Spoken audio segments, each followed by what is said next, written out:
माझा तर असं आहे की ह्या लोकांना पहिल्यापासून कॉपी करण्याची सवय बरं. ह्या भाजपवाल्यांना. आणि ह्याची कदाचित काही कॉप्या यांच्याकडे पूर्वी मिळाल्या असतील बरं. आणि ह्या कॉप्या मिळाल्या ह्यांनी या वाचल्या. म्हणजे ज्यांनी अर्क म्हटलं, ज्यांनी नरकातला राऊत म्हटलं. पुस्तक मला वाटतं की आम्हा शिवसैनिकांसाठी बुस्टर असेल की खऱ्या अर्थानं आम्हाला माहिती आहे 100 नगरसेवक, 2 उपमुख्यमंत्री ह्या लोकांच्या विरोधात आम्हाला आता उभं राहायचंय. बाजीराव मोदी म्हणून तो चॅप्टर आहे की त्याच्यामध्ये जे काही साहेबांनी लिहिलंय की बाजीराव मोदी म्हणून काय, बाजीराव कोण, थोरले बाजीराव की ज्यांनी अटकेपार झेंडे विरोधी पक्षात राहून राऊत साहेबांनी प्रकाशनाच्या दिवशी जो शब्द वापरला तो अतिशय मनावरती कोरला गेलाय की विरोधी पक्षात बसून ज्यांना यशस्वी राजकारण करायचं असेल त्यांनी हे पुस्तक वाचलं पाहिजे. नरकातला स्वर्ग, शिवसेना नेते संजय राऊत यांनी लिहिलेलं हे पुस्तक. खरं तर या पुस्तकाचं काल प्रकाशन झालं. मात्र मागील आठवडाभरापासून आपण पाहिलं असेल या पुस्तकावरून एक प्रकारे एक राजकारणाला सुरुवात झाली आहे. आरोप प्रत्यारोप केले जात आहे. कुणी याला बालसाहित्य म्हणतंय, कुणी याला नरकातलं राऊत म्हणतंय, तर कुणी याला नरकातले अर्क देखील असं संबोधतायत. मात्र असं असलं तरी पुण्यातील शिवसेनेचे नेते वसंत मोरे यांनी मात्र हे पुस्तक आपल्या देव्हाऱ्यात ठेवलंय. ज्या ठिकाणी देव पूजले जातात त्या ठिकाणी त्यांनी हे पुस्तक ठेवलंय. स्वतः वसंत मोरे आपल्या सोबत आहेत. आपण त्यांच्याशी बोलूयात. तात्या, तुमची कृती प्रत्येक वेळी काहीतरी वेगळी असते, त्याची चर्चा होते आणि आज देखील असं झालं, या पुस्तकावर पुन्हा एकदा वसंत मोरेंच्या नावाची चर्चा सुरू झाली. नाही बघा, मी राजकारणामध्ये सक्रिय राजकारणामध्ये गेली 20 वर्ष आणि 20 वर्षामध्ये मला ज्या ज्या विषयांपासून प्रेरणा येत गेली. जर आपण आपल्या घरामध्ये देवारा, प्रत्येकाच्या घरामध्ये देवारा असतो, असा आपल्या इथं कोणी नाही की ज्याच्या घरात देवारा नाहीये. आणि मला वाटतं की माझ्या घरात पण देवारा आहे आणि देवाऱ्यामधले देव आपण देवाऱ्यात त्यासाठी ठेवत असतो ज्यावेळेस आपल्या अडचणींमध्ये वाढ होत असते, आपल्याला संकटांना सामोरे जावं लागत असतं, त्यावेळेस आपण देवाची प्रार्थना करतो, देवाच्या पाया पडतो. आणि आता स्थानिक स्वराज्य संस्था म्हणजे एक प्रकारे आम्हा शिवसैनिकांसाठी पुण्यामध्ये एक चॅलेंज, आव्हान आहे. आणि त्यावेळेस देवांबरोबर हे पुस्तक सुद्धा आम्हाला तेवढंच महत्वाचं वाटलं. कारण विरोधी पक्षात राहून राऊत साहेबांनी प्रकाशनाच्या दिवशी जो शब्द वापरला तो अतिशय मनावरती कोरला गेलाय की विरोधी पक्षात बसून ज्यांना यशस्वी राजकारण करायचं असेल त्यांनी हे पुस्तक वाचलं पाहिजे. आणि मला त्या दिवशी मी लगेच आल्यानंतर मला रात्री त्याशी यायला उशीर झाला, परंतु सकाळी मी या पुस्तकाचं पूजन केलं आणि दुपारपासून त्याचं वाचन चालू केलंय. ह्याचं कोणत्याही परिस्थितीमध्ये जे काही शब्द येतो त्या पारायणाचं वगैरे ह्याचं पारायण होणार नाही, पारायण ग्रंथाचं होत असतं. हे पुस्तक पाठांतर होऊ शकतं, याचं वाचन होऊ शकतं आणि हे एक प्रेरणा देणारं पुस्तक आहे. हे मला वाटतं की फक्त शिवसैनिक तर वाचतीलच आमचे, परंतु शिवसैनिकांबरोबर हे पुस्तक महत्वाचं त्या लोकांनी वाचलं पाहिजे. म्हणता हे पुस्तक प्रेरणादायी आहे, मात्र याच पुस्तकाला कुणी वेगवेगळे नाव ठेवले जातात.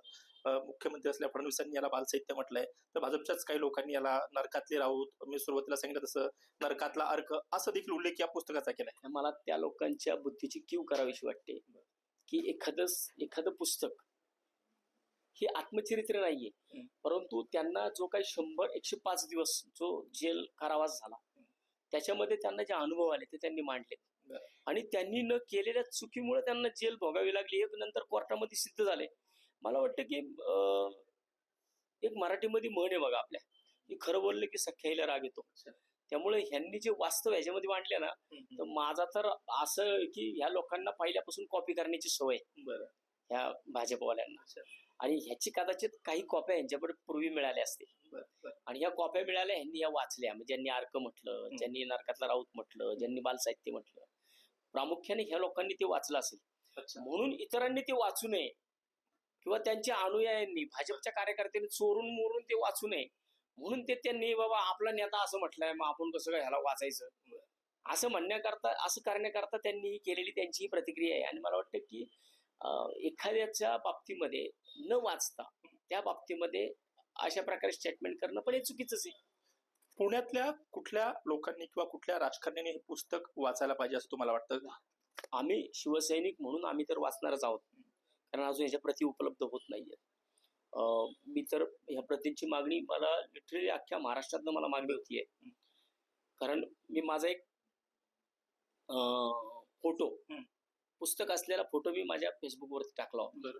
त्यामुळे प्रत्येकाला वाटत की ते माझ्याकडेच पुस्तक आहे. मला काल अगदी महाराष्ट्रातल्या अनेक कानाकोपऱ्यातनं हे पुस्तक मला मागणीसाठी फोन आले शिवसैनिकांचे. नाही, पुण्यातल्या कुठल्या लोकांनी हे पुस्तक वाचलं पुण्यामध्ये पाहिजे? हे पुस्तक मी विशेषतः भाजपच्या लोकांना मला द्यावंसं वाटेल. का आपल्या या पुणे शहराचे प्रथम नागरिक आता महापौर तर नाहीये, त्यामुळे प्रथम नागरिक जे आहेत की ते आमचे मित्र खासदार मुरली अण्णा मोहोळ जे आता दिल्लीमध्ये बसलेत. Yes. विशेष मला तोच तुम्हाला प्रश्न विचारायचा आहे. काही वेळापूर्वी त्यांनी तुम्ही मुरलीधर मोहोळांचा आवर्जून उल्लेख केला आणि त्यांनी हे पुस्तक वाचलं पाहिजे असं म्हणाला होता. तुम्हाला असं का वाटतं की त्यांनी हे पुस्तक वाचायला पाहिजे? बघा, अण्णा हा एकदम पट्टीतला पैलवान आहे. मी सुद्धा पैलवानकी केलेली आहे, त्यामुळे मला वाटतं की अण्णाला सगळे डाव माहिती आहेत. आणि हा एक डाव बाजीराव मोदी, बरं. हा डाव पण अण्णाला माहिती होणं फार गरजेचं आहे. अच्छा, म्हणजे या पुस्तकात एक चॅप्टर आहे बाजीराव मोदी तो.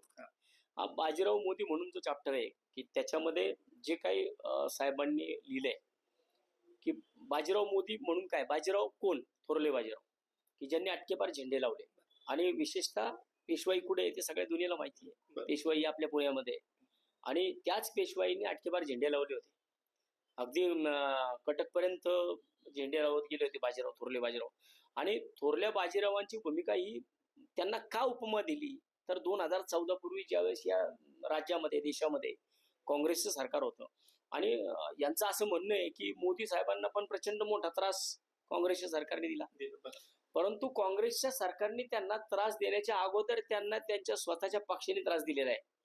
म्हणजे ज्या टायमाला गुजरातची दंगल झाली त्या टायमाला वाजपेयी साहेब पंतप्रधान होते आणि वाजपेयी साहेबांना ते त्यांचं सर्वांना माहिती आहे त्यांचा स्वभाव कसा होता. त्यामुळे त्यांना त्याचे काय गुजरात माता प्रकार होता तो त्यांना पटला नव्हता, म्हणून त्यांनी स्वतःच मोदींना मुख्यमंत्री पदावरनं पाय उतार व्हायला लावलं होतं. मग अशा वेळेस लालकृष्ण अडवाणी साहेब हे स्वतः तो निरोप घेऊन आपला विषय मुरलीधर मोहोळ यांचा आहे. तुम्ही म्हणला की त्यांनी हे पुस्तक वाचलं पाहिजे. मग त्याच्याकरताच तर मी म्हणतो ना की अण्णांनी पुस्तक वाचलं पाहिजे, कारण अण्णा आता दिल्लीत बसलेले आहेत. अच्छा, बरं. आणि ते पण अमित शहा साहेबांच्या बाजूला बसलेले. अच्छा. त्यामुळे त्यांनी हे पुस्तक वाचणं फार गरजेचं आहे की भले ते आता सत्तेमध्ये असतील परंतु त्यावेळेस जे मी पहिलंच उदाहरण दिलं की आप्त स्वकीयांमधून सगळ्यात जास्त त्रास मोदींना कुणाचा झाला तो स्वतःच्या पक्षातनं झाला. बरं, ओके. त्यामुळे आता अण्णा थोडे लॅम्पलाईट मध्ये आहेत, त्यामुळे अण्णांनी पण हे पुस्तक वाचलं तर एखादे जे काही प्रहार स्वतःच्या पक्षातनं अण्णावर होतील. पुण्यातून अण्णांवर कुणीतरी कुरघोडी करते, कोणी त्रास देते असं म्हणायचं का तुम्हाला? नाही, आता तर काय सध्या वाटत नाही, कारण परवा दिवशी ज्यावेळेस मी महानगरपालिकेत गेलो होतो तर सगळे होते. बरं. आता तर जर आतमधून काय चालू असेल, पण आता मला वाटत नाही की या महानगरपालिकेपर्यंत अण्णाला कोण तशा पद्धतीने त्रास देईल. बरं, आणखी एक प्रश्न.